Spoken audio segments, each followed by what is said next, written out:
हमारी संस्कृति, हमारे संस्कार सदा रहे हमारे साथ। भारत के महान ग्रंथों और काव्यों का संपूर्ण संकलन। सब्सक्राइब करें तिलक।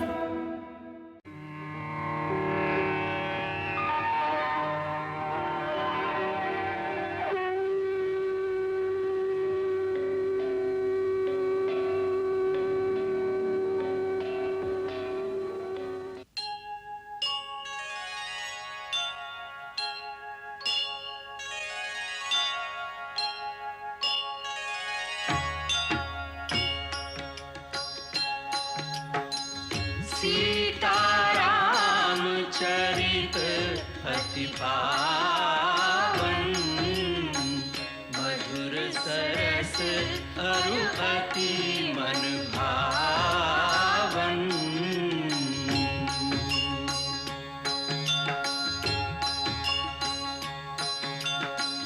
पुनि पुनि कितने हो सुने सुनाए,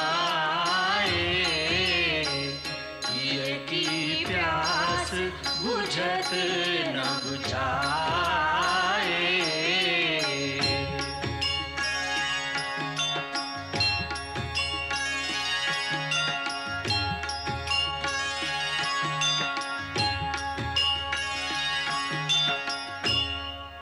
की दुहाई है, मुझ पर अत्याचार किया गया है महाराज। लंकेश्वर महाराजा रावण की दुहाई है। क्या हुआ शूर्पणखा?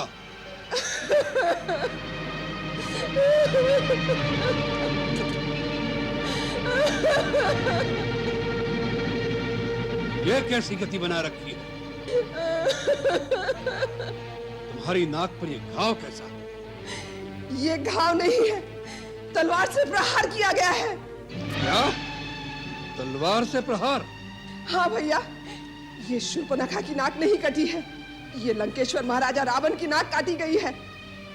आप यहाँ राग रंग में भूले बैठे हैं कि शत्रु ने आपकी सीमा पर आक्रमण करके आपकी अग्रिम छावनी को विध्वंस कर दिया है।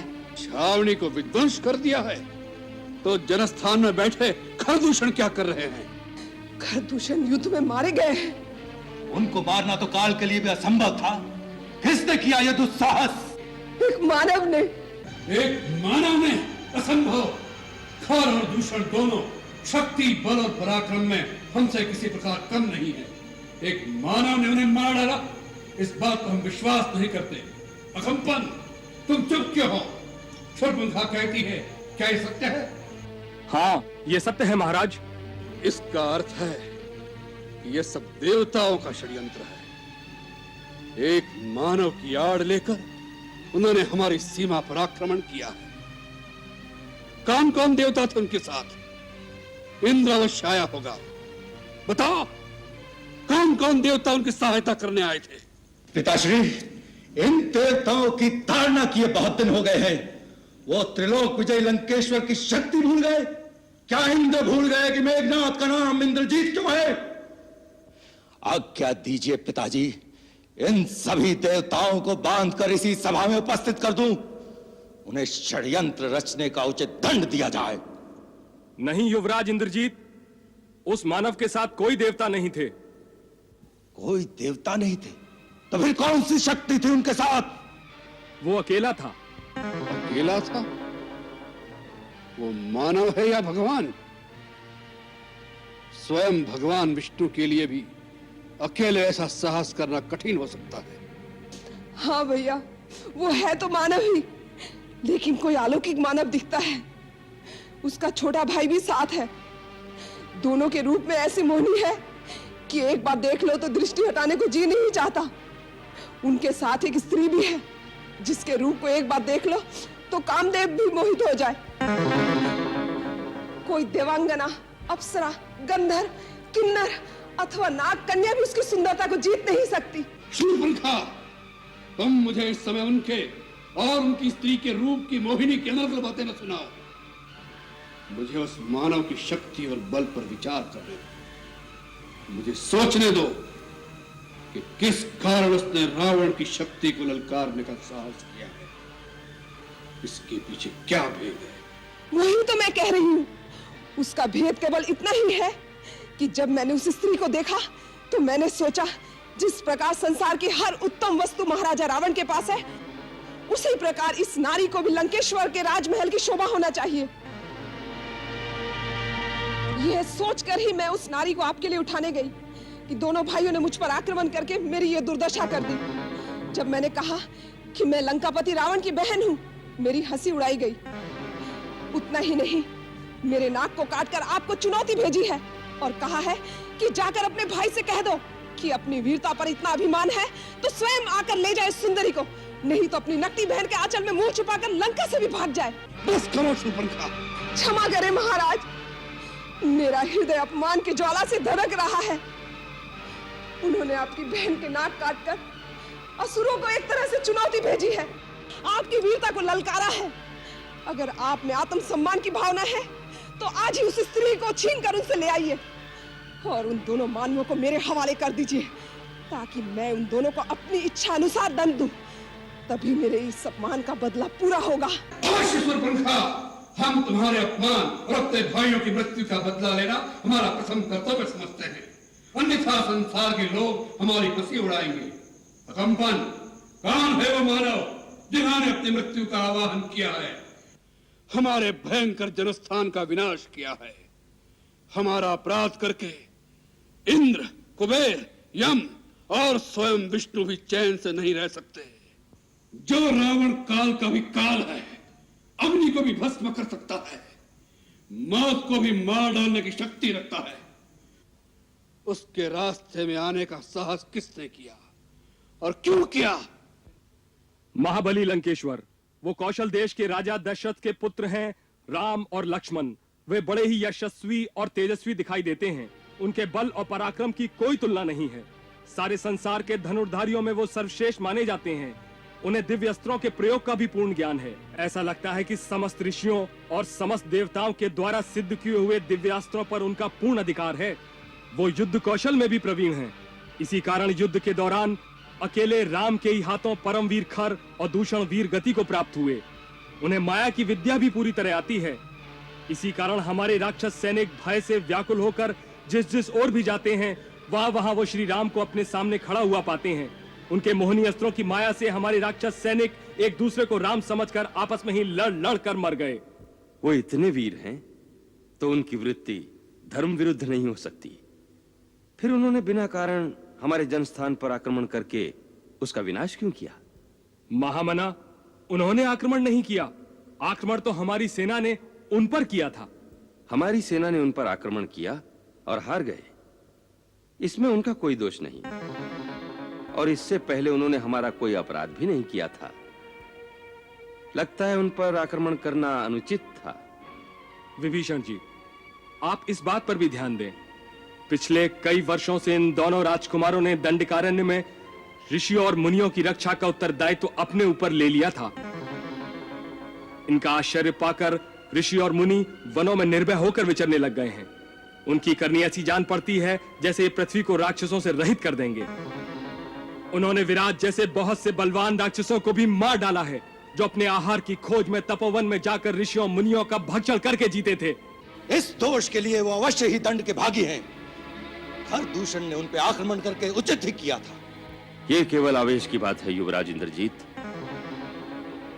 बुद्धि का तर्क इसके विपरीत होगा। सबसे पहली बात तो यह कि उन्होंने अपनी सीमा के अंदर अपनी प्रजा की रक्षा की थी, जिसका उन्हें पूर्ण अधिकार था। दूसरे, जिनके शौर्य का बखान हम पहले से सुनते आ रहे थे, उनके बलाबल की पूरी जांच किए बिना हमारे सेनापति खर और दूषण ने केवल एक स्त्री के भड़काने पर धावा बोलकर अपनी सेना का सारा नाश कर दिया। इससे बड़ी भूल और क्या हो सकती है? विभीषण भाई, तुम हाथों में चूड़ियां पहनकर बैठ जाओ और फिर तर्क करो। ऐसे किसी की बहन की ऐसी दुर्गति हो जाए और वो नीति और अनीति की बात सोचे, ऐसी संस्कृति किसी वीर जाति की कदाचित नहीं हो सकती। अंधी वीरता किसी काम की नहीं होती। अंत में नीति और धर्म की ही विजय होती है। विभीषण, वीर पुरुष अपनी आन और शान के साथ जीता है। वह तुम्हारी तरह इस भय से आशंकित नहीं रहता कि कहीं ऐसा ना हो जाए, वैसा ना हो जाए। हमारी राक्षस जाति सबसे उत्तम है। किसी मानव को उस उत्तम जाति पर हाथ उठाने का साहस हो, उससे पहले हम उसका हाथ काट देंगे। फिर उन्होंने तो हमारी बहन को अपमानित किया है, हम इसी समय उन पर आक्रमण करके बदला लेंगे और उनकी स्त्री को अपनी रानी बनाएंगे और उन दोनों वनवासियों की बोटी बोटी काटकर अपने राक्षसों में बांट देंगे। मेरी भूल क्षमा करें महाराज, मेरी सम्मति में आपका उन पर सीधा आक्रमण करना उचित नहीं होगा। दो मानवीय राजकुमारों से स्वयं लंकापति रावण का युद्ध करना उसकी मर्यादा के अनुकूल नहीं होगा महाराज। परंतु जब वो खर और दूषण जैसे पराक्रमियों का सेना सहित संहार कर सकते हैं तो स्वयं रावण का जाना ही उचित होगा। महाराज, यदि आपने दो मानवों को जीत भी लिया तो इसमें आपकी क्या शान होगी? और यदि उन्होंने खरदूषण की भांति आपको किसी प्रकार की क्षति पहुंचाई तो लंकेश्वर की कीर्ति को धब्बा लग जाएगा। मेरी माने तो आप छल से उसकी स्त्री को हर लें। राम अपनी स्त्री को अत्यधिक प्रेम करता है। उसके छिन जाने पर उसके शोक में वह स्वयं ही अधमरा हो जाएगा। फिर आपका कोई भी सेवक उसकी जीवन लीला को समाप्त कर सकता है। महाराज, सेनापति अकंपन की बात विचार करने योग्य है, परंतु यह नीति विरुद्ध है। कुछ नीति विरुद्ध नहीं है लंकेश्वर। उन उद्दंड वनवासियों ने आपकी बहन पर घात किया है, एक स्त्री पर शस्त्र प्रहार किया है। आप भी प्रतिघात कीजिए, उनकी स्त्री का मान मर्दन करके अपनी बहन का बदला लीजिए भैया। हाँ महाराज, जिस प्रकार नाक से मणि छिन जाने पर नाक तड़प तड़प कर मरता है, उसी प्रकार स्त्री के अपहरण हो जाने पर वह विरह से मरेगा, लाश से मरेगा, संताप से मरेगा। निश्चय यह सम्मति हमें विचार करने योग्य लगी है। छल से, बल से, कौशल से सीता को उससे जुदा कर दो भैया। उसका गर्भ भंग होगा, तभी मेरा कलेजा ठंडा होगा। होगा, यही होगा बहन, यही होगा। यदि उनसे युद्ध करना आपकी शान के विरुद्ध है तो क्या चोरी करके आपकी शान बढ़ जाएगी महाराज? लंकेश्वर, मेरे परम आदरणीय ज्येष्ठ भ्राता, आप परम ज्ञानी वेदवेत्ता हैं, परम तेजोमय तपस्वी हैं, पांडित्य की पराकाष्ठा हैं, परम उच्च ब्राह्मण कुल में जन्म लेकर भी पराक्रमी क्षत्रियों के समान शौर्य की कीर्ति स्थापित की है। क्षणिक कुमति में अपनी उज्जवल कीर्ति को कलंकित न कीजिए महाराज। आपने जो शक्ति पाई है वो धर्म जनित तपस्या से पाई है। अधर्म के मार्ग पर चलकर उसे क्षीण मत कीजिए। धर्म और अधर्म का विचार शक्तिहीन करते हैं विभीषण। शक्तिशाली जो करते हैं वही धर्म है। परंतु बस, इस समय हम कोई तर्क सुनना नहीं चाहते। आप लोगों ने जो कहा उस पर हम विचार करके स्वयं उचित निर्णय लेंगे।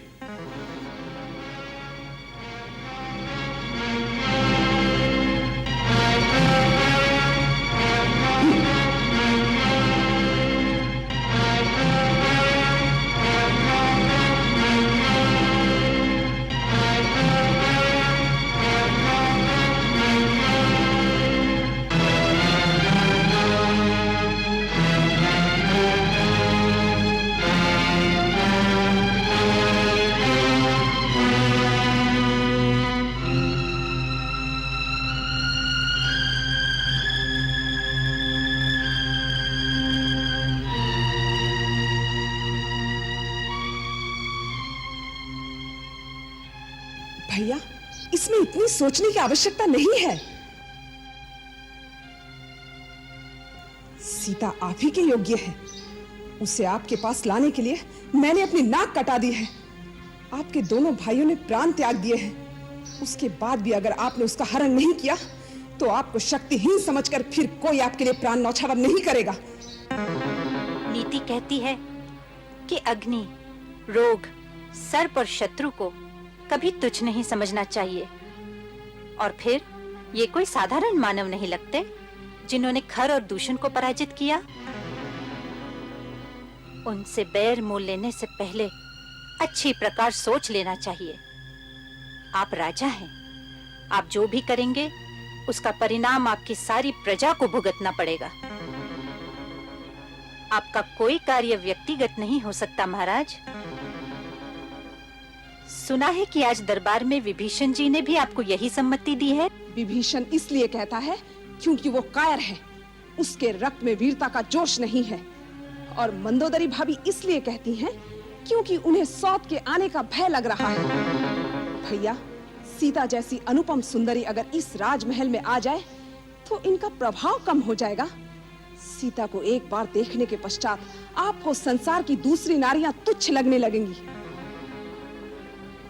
उसे एक बार ले तो आओ भैया। शूर्पणखा, एक स्त्री दूसरी स्त्री के हृदय में छुपी हुई बात को पहचान सकती है। मैं देख रही हूँ कि तुम अपने निजी प्रतिशोध के लिए अपने महापराक्रमी भाई को एक चोर का काम सिखा रही हो। स्वामी, यदि किसी स्त्री को पाना इतना ही आवश्यक है तो एक वीर की भांति उसे युद्ध में जीत कर ले आइए। जिसे आप चोर की तरह उठा लाएंगे वो आपका क्या आदर करेगी। दूसरी बात यह भी विचार योग्य है कि वो किसी और की स्त्री हो चुकी है, पर स्त्री का हरण एक पुरुष के लिए कहां तक धर्म संगत है। धर्म संगत? महारानी मंदोदरी, एक साधारण पुरुष और राजा के धर्म में अंतर होता है। एक साधारण पुरुष किसी की संपत्ति पर हाथ डाले तो वो पाप हो सकता है, परंतु राजा सारे देश की संपत्ति का स्वामी होता है। फिर सीता की बात तो ऐसी है जैसे एक अंधे भिखारी की गुदड़ी में संसार का सबसे अमूल्य रत्न पड़ा हो, जहां उसका कोई उपयोग नहीं। राजा का अधिकार है कि उस रत्न को भिखारी की झोली से निकालकर अपने मुकुट में सजाए, जिससे उस रत्न और राजा दोनों का आदर बढ़े। और हमने ऐसा ही करने का निर्णय किया।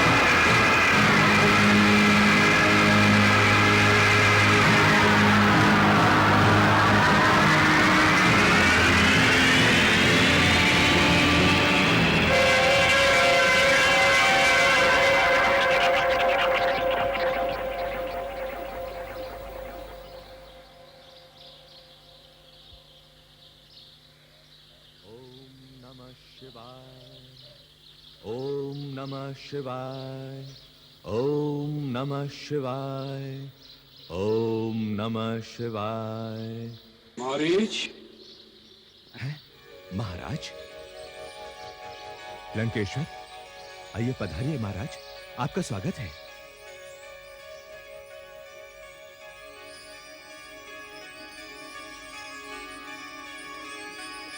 महाराज, आसन ग्रहण कीजिए।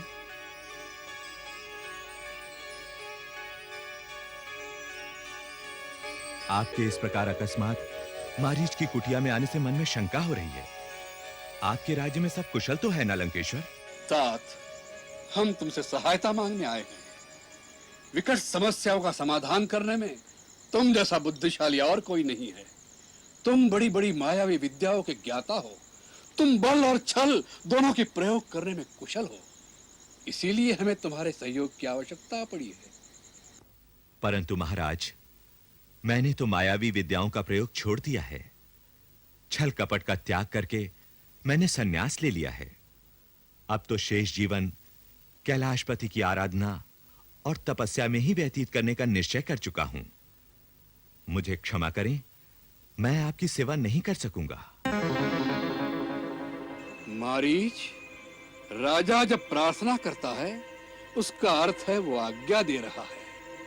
उसकी प्रार्थना स्वीकार न करने का अर्थ है राजा की अवज्ञा। और रावण की अवज्ञा का परिणाम तुम जानते ही होगे। इसीलिए हम जैसा कहते हैं वैसा ही तुम्हें करना होगा। आप बहुत अशांत लग रहे हैं लंकेश। कहिए, आपकी चिंता का कारण क्या है और उसके लिए मुझे क्या करना होगा? मारीच, एक मानव ने हमारी छावनी को विध्वंस कर डाला है, खर और दूषण को मार डाला है। एक मानव ने? कौन है वो? सुना है अयोध्या का कोई राजकुमार है, राम, जो अपने छोटे भाई लक्ष्मण और अपनी पत्नी सीता के साथ पंचवटी में रहने आया है। उसने हमारी प्यारी बहन शूर्पणखा का भी अपमान किया है, उसकी नाक काट कर उसे कुरूप बना डाला है। हमने मन में ठान लिया है, जिसने हमारी बहन का रूप बिगाड़ा है, हम उसकी रूपवती स्त्री को उससे छीन लेंगे, हमारी रानी बनाएंगे, हम सीता का अपहरण करेंगे। इसलिए हमें तुम्हारी सहायता की आवश्यकता है। मेरी सहायता? हाँ, तुम अपनी माया से एक अद्भुत स्वर्ण मृग का रूप धारण करो, जिसके सींग सोने के हो, जिसका चरम सुनहरी हो, ऐसा जैसा कभी किसी ने देखा ना हो। तुम्हें देखकर राम और लक्ष्मण भी शिकार के लिए भागेंगे। यदि वो न निकले तो सीता उन्हें अवश्य तुम्हारे शिकार के लिए भेजेगी। उस समय मैं उसे कुटिया में से उठा लाऊंगा। देखो, उस सुंदरी का कैसा सौभाग्य है कि वन की कुटिया में से सीधी लंका के राजमहल में पहुंचने वाली है। उसका सौभाग्य है या नहीं, परंतु आपका दुर्भाग्य अवश्य उदय हो रहा है महाराज रावण। क्या? हाँ लंकेश, आप जिसे एक छोटे से राज्य का कोई साधारण राजकुमार समझ रहे हैं, उस राम की महिमा आप नहीं जानते। मुझे लगता है कि कोई सचमुच आपका परम शत्रु है, जिसने आपको यह सलाह दी है, क्योंकि इस दुष्कर्म के बाद आप कुल समेत नष्ट हो जाएंगे। लंका की ईंट से ईंट बच जाएगी। आप मेरी मानिए तो ये सब कुछ भूलकर लंका वापस चले जाइए। आपके रंग महल में एक से एक सुंदर रानी है, उन्हीं के साथ आनंद का जीवन बिताइए। सीता रूपी ज्वाला को हाथ मत लगाइए, नहीं तो सब कुछ भस्म हो जाएगा।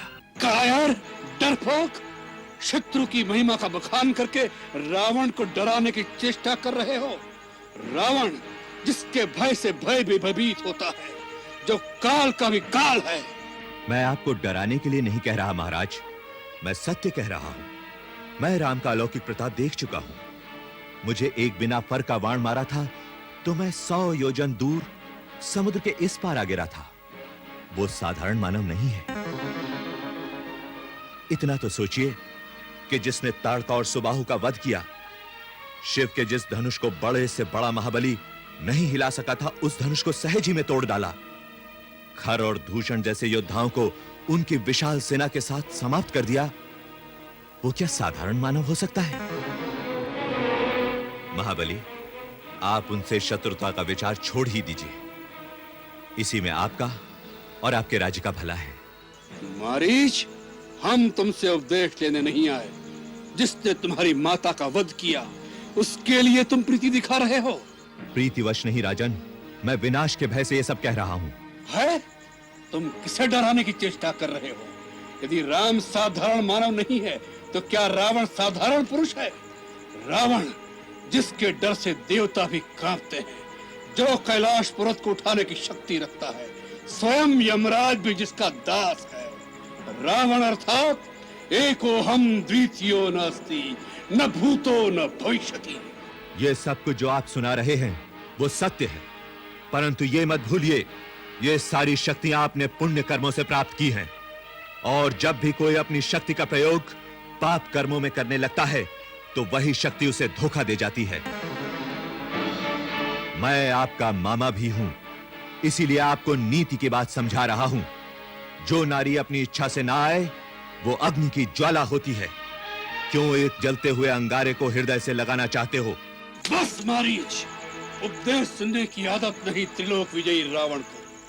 हम तीनों लोकों के राजा हैं। संसार की सभी सुंदर वस्तुओं पर हमारा अधिकार है। हमारे लिए कुछ पराया नहीं, सब कुछ हमारा है। हमें नीति मत सिखाओ। शक्तिशाली पुरुष जो करता है, वही नीति कहलाती है। शक्ति का सबसे विनाशकारी रूप भी यही है, जिसका आप प्रदर्शन कर रहे हैं। यही विनाश का मूल है राजन। तुम नीति की बातें करते हो और इतनी नीति भी नहीं जानते कि राजा के सामने तर्क नहीं करते। ऐसा राजा जो अपने हितैषियों की सम्मति सुनने को तैयार नहीं होता, वो स्वेच्छाचारी आतताई कहलाता है और अंततः नाश को प्राप्त होता है। क्या आपके बुद्धिमान मंत्रियों ने इस विषय में आपको कोई सम्मति नहीं दी? जिस राजा को अपने बाहुबल, अपनी शक्ति पर भरोसा नहीं होता, वही मंत्रियों की मंत्रणा के जाल में फंसा रहता है। मंत्रियों का काम है राजा की आज्ञा का पालन करना, आज्ञा देना नहीं। जो मंत्री अपना कल्याण चाहता है, उसे उचित है कि राजा के पूछने पर ही अपना मत प्रकट करे, वह भी नम्रता के साथ हाथ जोड़कर। राजा के सामने केवल अनुकूल, मधुर और प्रिय बात ही कहनी चाहिए। ऐसे राजा ही अपने दंभ और अहंकार से अपना सर्वनाश कर लेते हैं। केवल प्रिय वचन बोलने वाले तो चारों ओर मिलते हैं, अप्रिय परंतु हितकारी कहने और सुनने वाले दोनों दुर्लभ होते हैं। सुलभा पुरुषा राजन संतता प्रियवादिनः अप्रियश्च पश्यश्च श्रोता वक्ता च दुर्लभः। मारीच, हमें शास्त्र मत सुनाओ। कहीं ऐसा न हो जाए कि राम और सीता से पहले तुम हमारे क्रोध का शिकार बन जाओ। निर्णय कर लो, हमारे हाथों मरना है या हमारी आज्ञा का पालन करना है। महाराज, हर प्रकार से आज मेरी मृत्यु निश्चित है, परंतु राजा के हाथों अपराधी होकर मरने से कलंक लगता है। इससे तो राम जैसे शत्रु के हाथों मरकर वीर गति तो प्राप्त होगी।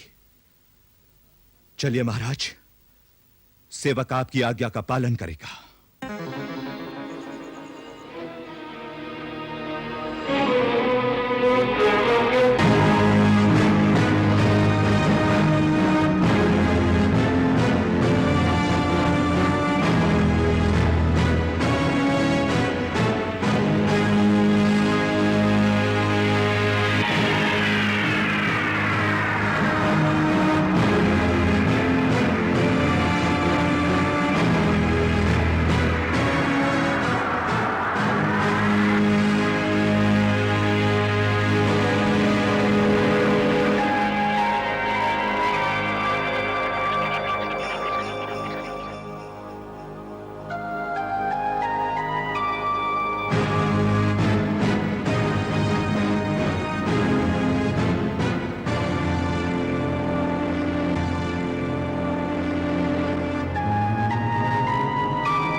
लक्ष्मण भैया आइए, जल्दी आइए। एक अद्भुत दृश्य देखा है। क्या हुआ सीते? एक अलौकिक मृग हमारे आश्रम के पास घूम रहा है। अलौकिक मृग? हाँ। कहाँ है? आइए, जल्दी आइए। आइए स्वामी, आइए जल्दी आइए। देखिए, देखिए वो प्रकृति की अद्भुत कारीगरी, वो अनोखा हिरण।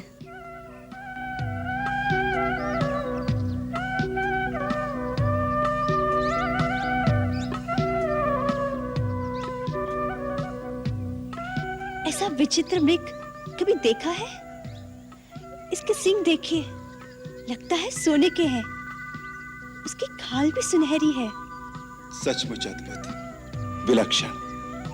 देखा लक्ष्मण? देख रहा हूं भैया। स्वामी, इसे किसी प्रकार पकड़ लीजिए ना। ओहो, कितना मनभावन मृग है। पकड़ ले। क्या करोगी कल्याणी? इसे अयोध्या ले जाएंगे। देखकर सब विस्मय से चकित रह जाएंगे। इसके पैरों में घुंघरू बांधूंगी, जब महल में छम छम चलेगा तो माताएं कितनी प्रसन्न होगी। नहीं तो वनवास की स्मृति स्वरूप भरत भैया को भेंट दे दूंगी। जाइए ना, जल्दी पकड़ लाइए। लक्ष्मण, तुम्हारी भाभी की इच्छा पूरी करनी ही पड़ेगी। वास्तव में यह है भी बहुत सुंदर। इसका रूप अनूप ही इसका शत्रु बन रहा है।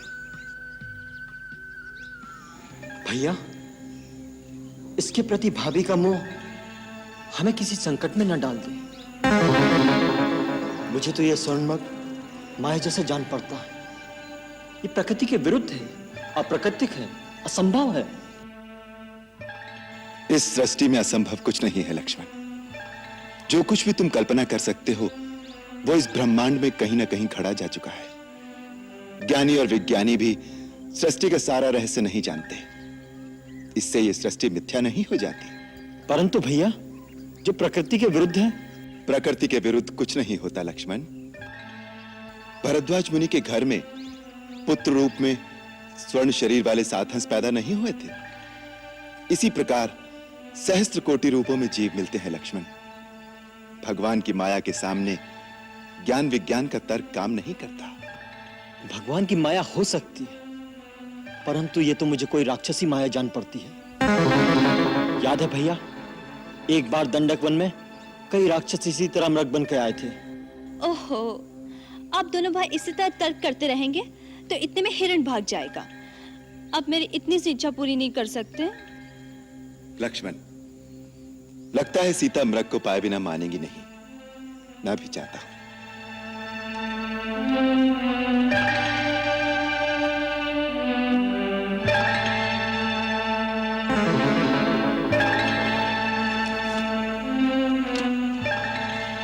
यदि मृग जीवित हाथ ना आया तो क्या हुआ? उसकी मृगचम कितनी सुंदर है, आपकी पूजा में आसन के काम आएगी।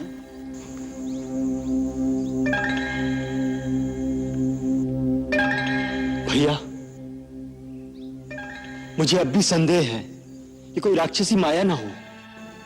यदि राक्षस ही हुआ तो उसका अंत होना भी आवश्यक है। लक्ष्मण, तुम पर्णकुटी में सीता के साथ सावधानी से इनकी रक्षा में रहना। कहीं तुम्हारा संदेह सत्य ना हो। मैं जानकी की इच्छा पूरी करने के लिए इस कांचन रथ के पीछे जाता हूं। जीवित अथवा मारकर शीघ्र लौट आऊंगा। लेकिन सावधान लक्ष्मण, वन में कई राक्षस घूमते रहते हैं, इसलिए किसी भी स्थिति में सीता को अकेली मत छोड़ना। जो आज्ञा भैया।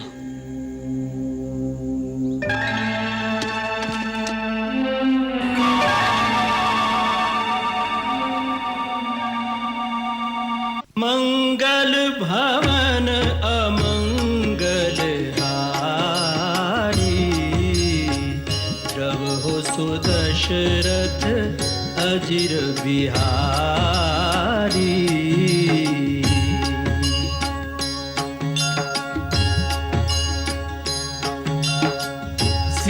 सीताराम चरित अति पावन, मधुर सरस अरु अति मन भावन।